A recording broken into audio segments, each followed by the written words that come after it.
We just had the French Grand Prix. Max Verstappen won. It was a double podium for Mercedes. Lewis Hamilton got second. George Russell got third. Here are the rest of the points finishers. Sergio Perez got fourth. Carlos Sainz got fifth. Fernando Alonso got sixth. In seventh, you had Lando Norris for McLaren. In eighth, you had Esteban Ocon for Alpine. Ninth was Daniel Ricciardo. And 10th was Lance Stroll. And so that's all fine and dandy. But the story of the day to me was that it was another Ferrari failure. It's getting insane. On lap 18, Charles Leclerc was in first place, on track to probably win the race when he spun around and crashed into the wall. And Charles Leclerc took full responsibility. I actually really respected that. But it's still another painful loss for Ferrari. It's another time where they got in their own way and cost them greatly. It's the third time this year that Charles Leclerc has been in first and either crashed or retired.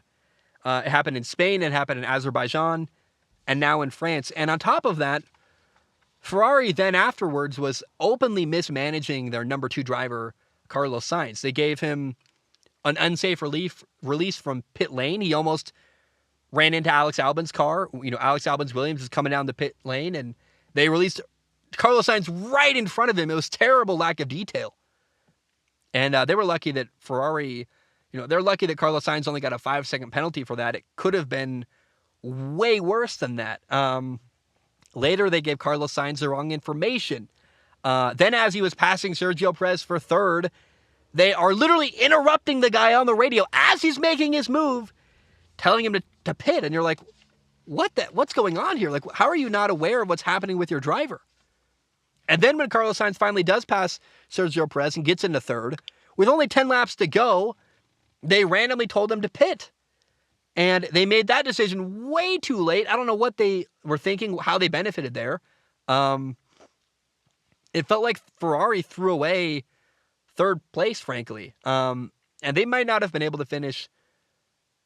Look, here's the thing. They had a 5-second penalty. So they would have had to either finish the race and then lose 5 seconds and deal with the consequences. But I think it's very possible that, they finished the race, and because George Russell and Sergio Perez were behind Carlos Sainz at that point, they would have been battling for fourth. That battle would have slowed them down a lot. It's very possible Carlos Sainz could have finished 5 seconds ahead of both of them. They've got the information. I don't. But it felt like they just threw away a third-place finish, and I thought Carlos Sainz could have pulled away from both of them, and it was just very weird all around. And it makes me think, like, something's got to be wrong at Ferrari right now. They are terrible at the small details, and I believe it's a leadership problem. It falls on Mattia Binotto, the team principal. Either the culture is toxic there, and everyone is tense out of fear and afraid to screw up, or genuinely, maybe Ferrari just doesn't know how to handle the small details, because when Charles Leclerc crashed, it felt like the whole team tensed up, which to me is more likely it's a toxic culture where everyone's feeling the pressure, because right after Charles Leclerc crashed, suddenly they gave Carlos Sainz an unsafe release. There was poor communication. They couldn't make a decision. I think the pressure is getting to them, to the team, to everyone. And you can't just say, we're Ferrari. We don't make these kinds of mistakes. It's like, well, you are. You've had engine problems. You've had all kinds of lack of details. And I just lose respect for Ferrari more and more with every race. And it's baffling to me that Ferrari cannot avoid to keep shooting themselves. They can't stop shooting themselves in the foot. I don't know what's going on with them, but it's shameful. It's bad. They have a car that's worthy of being first in Formula One, and looks like that, their hopes of winning any kind of world title this year are just being thrown away with every race. We got 10 races left, and I've got no confidence they can make up the gap to Red Bull and Max Verstappen at this point. Anything can happen. There's still a lot of races left, but I am losing all confidence Ferrari more than I'm. It's not like they don't have time. It's that I don't think that even if they have the time, they can do what needs to be done to make up the points. And, oh man. Now, it's cool to see George Russell get P3. I like him. He was way better prepared for the race restart after a virtual safety car and got past Sergio Perez. That was awesome. Good for George Russell. And a side story I enjoyed is Alpine beat McLaren. Alpine got 6th and 8th, while McLaren got 7th and 9th. And Alpine is now 4 points ahead of McLaren in the standings. And after France, here are the team or constructor standings in Formula One. Red Bull is in first with 396 points. In second behind them is Ferrari with 314 points.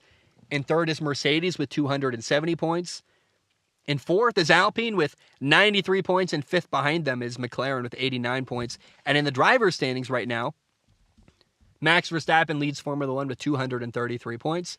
Charles Leclerc is in second with 170 points. Sergio Perez is in third with 163 points.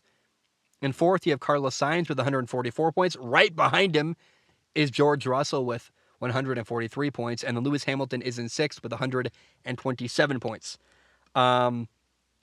It was cool to see Lewis Hamilton in his 300th ever Grand Prix get second place. That was pretty cool. I'd love to see Mercedes pass Ferrari and get second in Formula One. I'm rooting for that right now at this point in the season. I'm really disappointed in Ferrari. I like the comeback Mercedes is making. And it's looking really, really likely that Max Verstappen and Red Bull will repeat as world champions. There's 10 races left. The next race is July 31st in Hungary.